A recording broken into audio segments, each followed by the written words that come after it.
maximas. Okay, in 4 directions we'll get the maxima if the distance of separation between these two antennas. Similarly, if I further increase the distance between these two antennas, if that suppose it is 2 lambda, now I am getting this kind of pattern.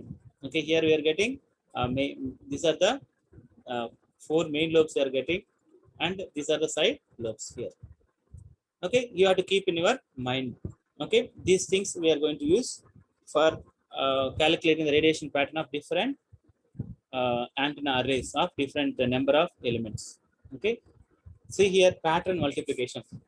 Okay, this pattern multiplication helps us to draw the radiation pattern of the antenna arrays are having n number of elements. That n may be 2, 4, 8 or 16 or like that. Okay, this pattern multiplication, okay, this is the fastest method to find out the radiation pattern of antenna arrays. This is used in 2-dimensional case and 3-dimensional patterns also. We can use this formula. Here, the resultant electric field, this is equal to, we know that the individual components, individual electric field intensity multiplied by the electric field intensity of the array. Okay, so we'll see how we are doing that. This magnitude is multiply the field pattern, and the phase pattern is we have to add the phase pattern, e power j psi, right? That's why we have to add this phase pattern, and field pattern that should be multiplied. Okay, here you have to remember that EI indicates the individual source field pattern. EI indicates the array of point sources. Okay, we'll see in our next slide. Okay, we'll take one example so that you can understand easily. Here I am using 4 point sources. Okay, the distance between these 4 point sources is lambda by 2. Okay, I want to find out the resultant radiation pattern of this 4 element antenna array. Okay, how to find out, we'll see. Okay, see here we are having four point sources. Okay, we are giving the same input to the 4 point sources. Okay, we know that the distance of separation between these two antennas is lambda by 2. We know the radiation pattern of these two elements. What is the radiation pattern of the 2 elements? Okay, this is the radiation pattern of these 2 elements. Okay, similarly the radiation pattern of these 2 elements also similar. This is called the individual radiation pattern. Okay, this small array having 2 elements. Let us say here we are having 2 small arrays. This is one array, this is another array. This array, this entire small array is considered as another point source. Similarly, this entire small array of 2 elements is considered as another point source here. Okay, this point source is, let us say, A. Okay, these 2 antenna elements are considered as another point source, that is B. Okay, this, how to take the point source in between these 2 elements, we'll consider it as a entire this antenna array as one point source. Okay, that's why if it is in the middle, the distance from middle to here is lambda by 4. Here also, here this is the point A. From here to here, this distance is also lambda by 4. Lambda by 4 plus lambda by 4, this is lambda by 2. Lambda by 2 plus lambda by 2, lambda. Okay, here we are having a group array here A, and this another group array B.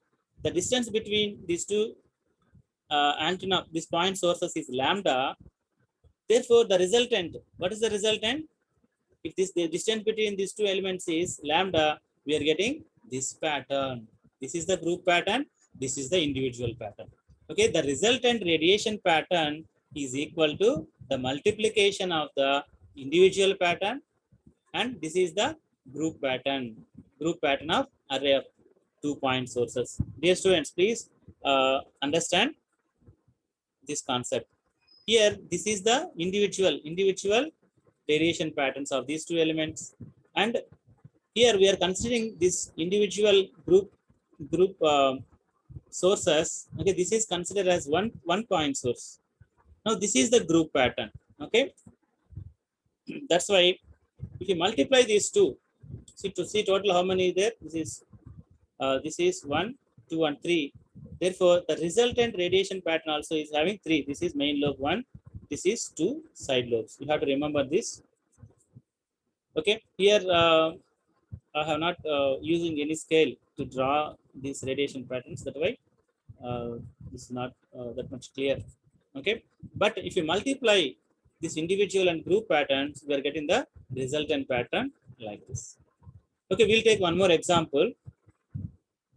Okay, before that, the advantages of this pattern multiplication is it is easy method to sketch the radiation pattern fastly.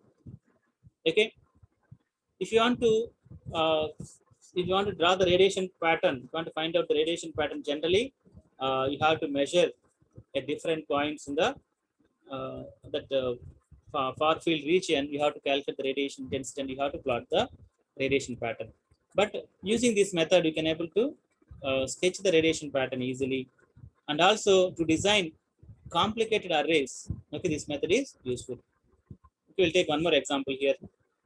Now, I want to find out the radiation pattern of 8-point sources fed with the in phase space lambda by 2. In phase means same input we are giving to this all antenna elements. Now we know that, okay, for 4-point sources, okay, 4-point sources, we know the radiation pattern. Okay, these 4-point sources also we know the radiation pattern. Now these 4-point sources as considered as a one group, and that is indicated by another point source, that is A. A indicates the this entire uh, this entire array as one point source, that is A. This 4 B indicates the entire 4-point sources, 4-point sources in this array. Okay, this is another group element. Okay, now the distance of separation between these two elements is 2 lambda. Okay, how to find out the resultant radiation pattern? The individual radiation pattern multiplied by the group radiation. But what is the group radiation pattern? Here the distance of separation between these two elements is 2 lambda. Okay, here the radiation pattern between the two antennas is 2 lambda. Now, okay, if the distance of this is 2 lambda, what is the radiation pattern? If the distance of separation between the 2-point sources is 2 lambda, we are getting this type of radiation pattern. Now we have to multiply in 8-point cases. Okay, you want to multiply.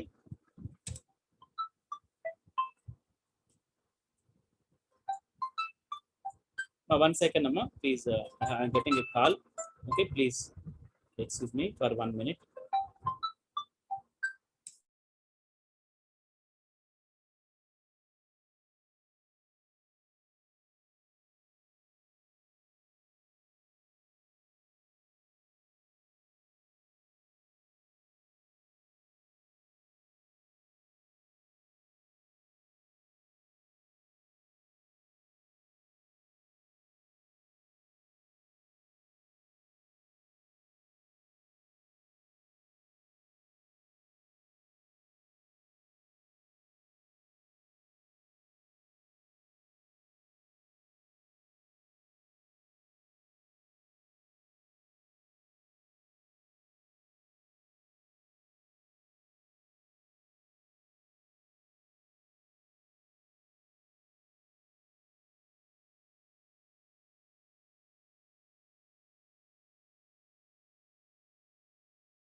Dear students, I'm very sorry. Okay,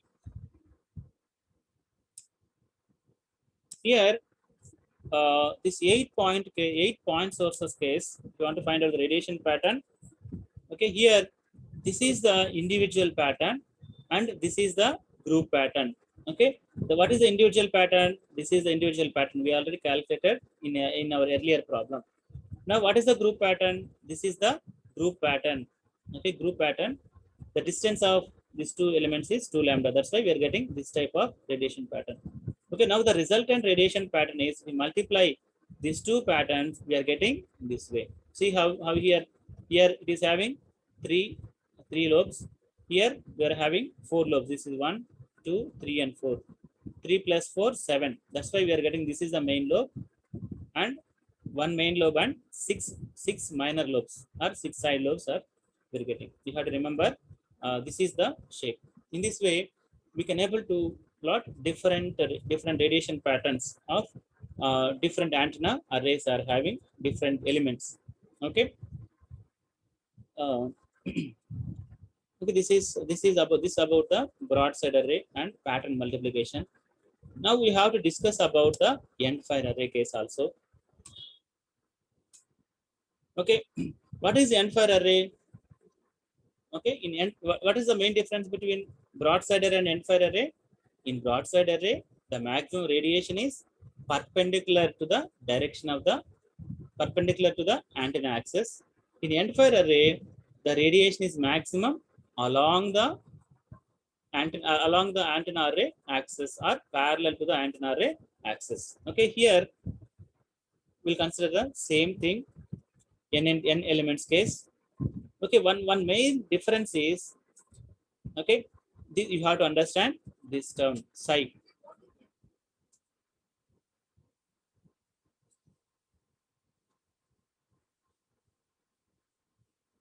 Let me call this control.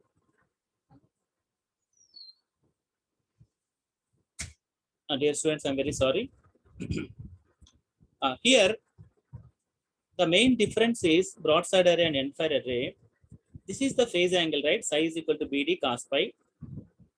Okay, generally, the phase angle equation is, this is the phase angle equation, BD cos pi plus alpha. Alpha is the initial phase. In broadside array case, this alpha is equal to 0. Okay, please remember, we are discussing about the end fire array 2-point sources case. There we are giving the same input, same magnitude, but 180 degrees phase shift. Okay, that 180 degrees phase shift is, this is the initial phase actually. Okay, that's why for different path differences, okay, for different path differences, we are using this is indicated as a alpha here. Okay, we'll find out the alpha value for d by 2 case also. For d by 2, the distance between the two antenna elements.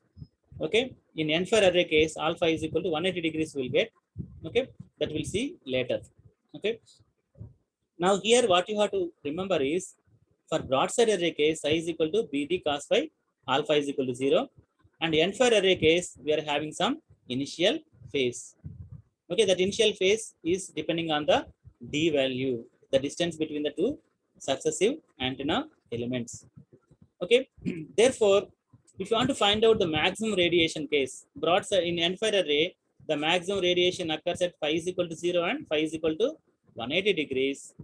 Okay, there psi is equal to 0. The phase angle is equal to 0. Okay, now substitute this here. Psi is equal to 0 means BD cos phi plus alpha is equal to 0. Okay, now this is the condition here. Okay, phi is equal to 0 and phi is equal to 180 degrees. Substitute in this equation. First of all, phi is equal to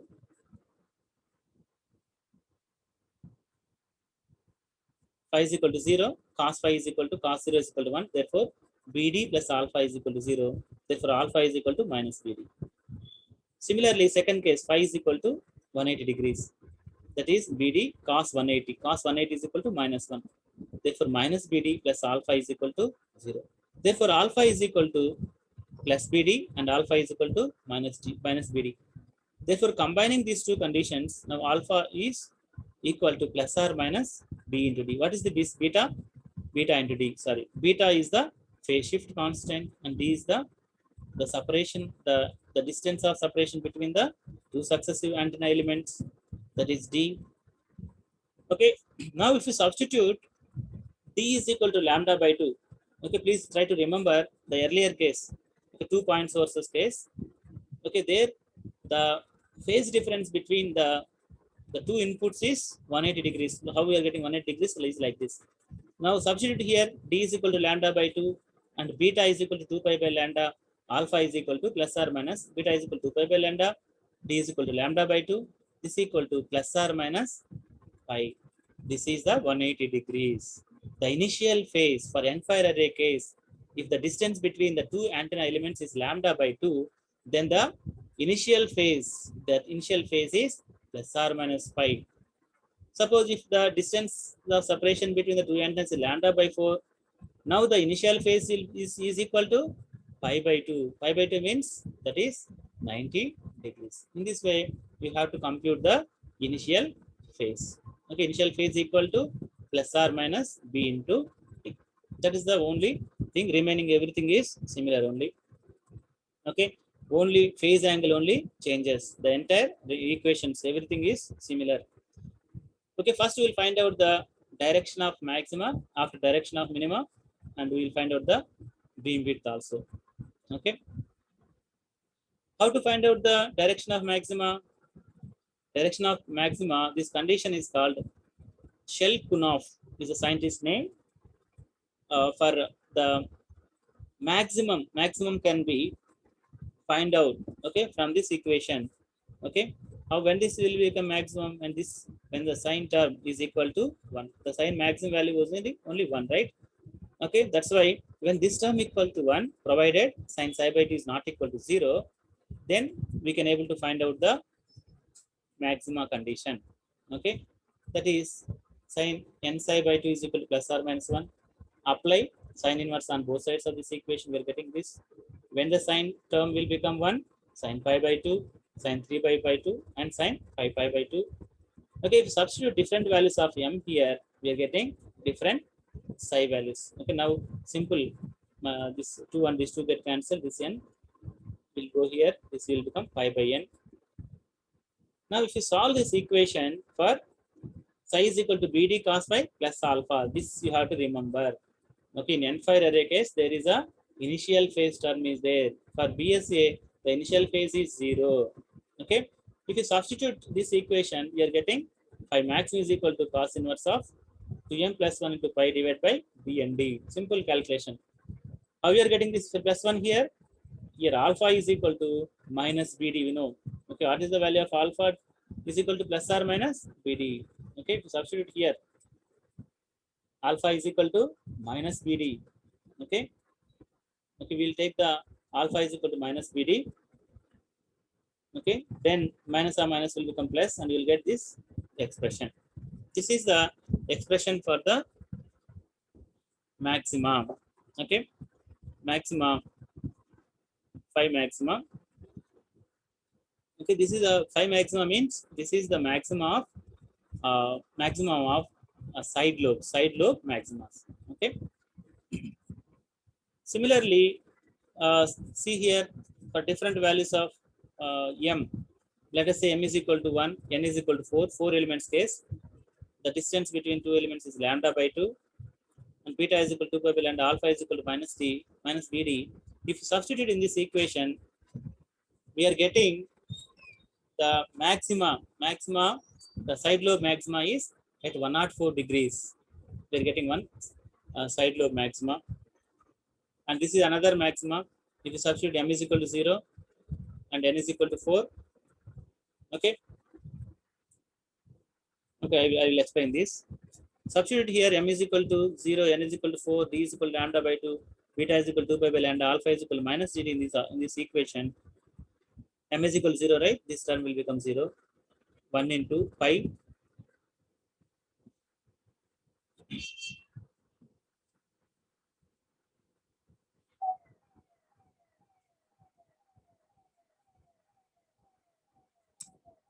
Okay. Here this equation, okay, if you further, if you simplify this equation, we are getting this term here plus or minus 1 by 4 plus 1. If you take the plus term, this will become 5 by 4. Okay, cos does not exist for this value. Therefore, we'll take the minus value, minus 1 by 4 plus 1. This is equal to cos inverse of 3 by 4. This is equal to 138 degrees. Okay, this is another another side lobe maxima. Side lobe maxima occurs at 138 degrees. Okay, that's the meaning. Similarly, minima also we can able to find out how to get the minimum. Minimum means the electric field intensity is 0. That is sin n psi by 2 is equal to 0. If you substitute and solve this equation here, okay, sin inverse of 0, when the sin term will become 0, sin 0, sin pi, sin 2 pi, 3 pi, like that. Okay, if you substitute m is equal to 0, okay, this is corresponding to the main lobe. That's why we are eliminating this one. Okay, this is the main lobe condition we'll get. Okay, if substitute m is equal to 1, 2, and 3, okay, in this equation, psi is equal to plus or minus 2m into pi by n. Okay, we are getting alpha is equal to, substitute alpha is equal to minus beta d. We are getting this equation. Okay, if you further simplify this equation, cos 2 theta, let us say cos 2 theta, cos 2 pi by 2. Okay, cos 2 pi by 2. This is cos 2 pi by 2, like cos 2 theta. This is equal to 1 minus 2 sin square theta minus 1. Okay, we further simplify this equation and we are getting this is the expression for the pi value. Okay, this is the pi minima.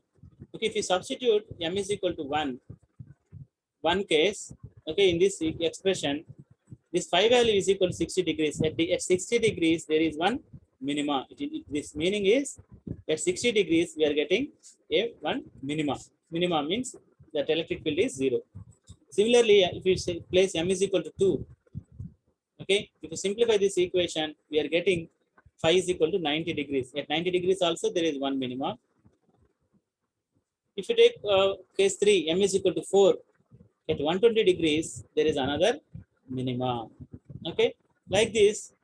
Okay, if you plot the 4 elements case, the entire array for 4 elements case, we are getting this is the radiation pattern. Okay, entire array maximum at phi is equal to 0 and phi is equal to 180. See, there is another side lobe maxima. We'll get another side lobe maxima here. The another side lobe maximum here 4 will get. Similarly, the side lobe minima. Minima means at we see that there is minima at 60 degrees. This is 60. There is another minima at 90 degrees. At 180 degrees, this is 180 degrees. At 180 degrees, there is another minima, and reverse opposite also. Okay, this is plus 60 and this is minus 60, right? Okay, like that. Okay, these are the uh, these are the different values where the radiation pattern is minimum electric field intensity. Okay, in this way we can able to plot the n-fire array. The main difference is, okay, only the psi value you have to understand. The initial phase in the broadside array case, initial phase is 0, but n-fire array case, the initial phase we have to consider that alpha is equal to minus bd. We consider beta is the alpha is the minus bd. You have to remember this equation. Okay. Now there is a one more important topic is there. See, okay. Similarly, the beam width of the major lobe. How to get the beam width of the major lobe? Beam width of the major lobe is nothing but, okay, beam width of the major lobe. See, this is the beam width, right? This is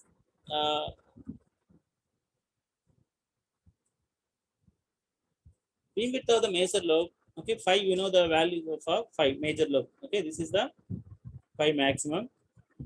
Okay, this 5 maximum, we are simplifying this 5 maximum here. Okay, see here sin pi by 2 is equal to getting this expression.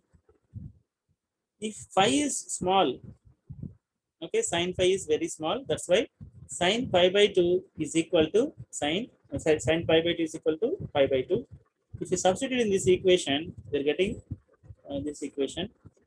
Now, this phi maximum is equal to this. See here, this is the phi is equal plus or minus 2 into lambda by dn. Okay. the first null beam width, the first null beam width is equal to, if you substitute m is equal to 1, okay, we are getting the angle, right? This is the first null beam width. Okay, the beam width of the major lobe is equal to 2 times of the phi 1. Phi 1 means, okay, when m is equal to 1, this is the phi value. This is equal to square root of plus or minus 2 lambda by dn, where d is the distance between the two successive elements. Now half power beam width is equal to, okay, here just this is in radians.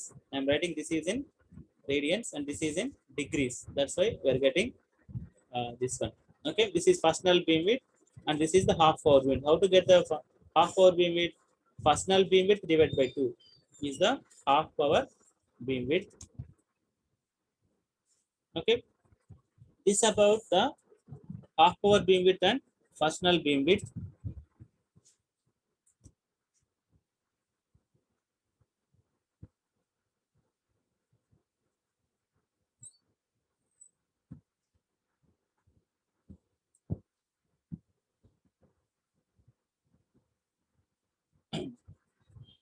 Okay, dear students, sorry. Okay, okay, this is the first null beam width. Okay, just I'm just here we are representing in terms of degrees. Okay, that is the radians here. Okay, this is half power beam width is equal to first null beam width divided by 2. We already know about that. This is about the end fire array case. Okay, in the end fire array, there is one small topic is left. Okay, here this is in end fire array. See, actually we are interested only in one side. Okay, the other side, this is the waste of the power only. Okay, this is unnecessary. We are wasting the power in this side. Okay, our main aim is we have to minimize this power. How to minimize this power? That is done by using this end fire array with increased directivity, or Hansen Woodyard. Hansen and Woodyard is the two scientists. They have proposed um, a, a phase difference. Okay, okay. This initial phase, they have included some phase difference. By using that phase difference, okay, we will get the radiation pattern like this. See here, this is the direction we are interested. Okay, this is the power wasted in this side. Okay, by using this formula, or by using this some initial phase, we are adding some initial phase, we can able to minimize the power in the back side. Okay, that can be done by using this Hansen Woodyard end-fire array case. Okay, the Hansen Woodyard end-fire array case, he said that, okay, suppose if you are using n antenna elements, the initial phase, earlier we know that the initial phase alpha is equal to minus BD. He proposed that if you add plus pi by n, where n is the number of elements, suppose if we are using 4 elements, if this is BD plus pi by 4, then then the directivity of this antenna will be increased. Okay, directivity means what? Here unnecessary we are wasting the power in this opposite direction. This cannot, we will minimize this power. Okay, by changing the initial phase. See here, alpha is equal to minus BD plus pi by n. Okay, by adding this little amount of phase to the initial phase, we can able to minimize the power in other direction, back lobe. We can able to minimize the back lobe power dissipation, and we can able to increase the directivity of the antenna. This is Hansen Woodyard end-fire array. It has the increased directivity. It has the increased directivity. See here, suppose this is the n is equal to 4. Okay, we are getting this type of radiation pattern. Suppose for n is equal to 8,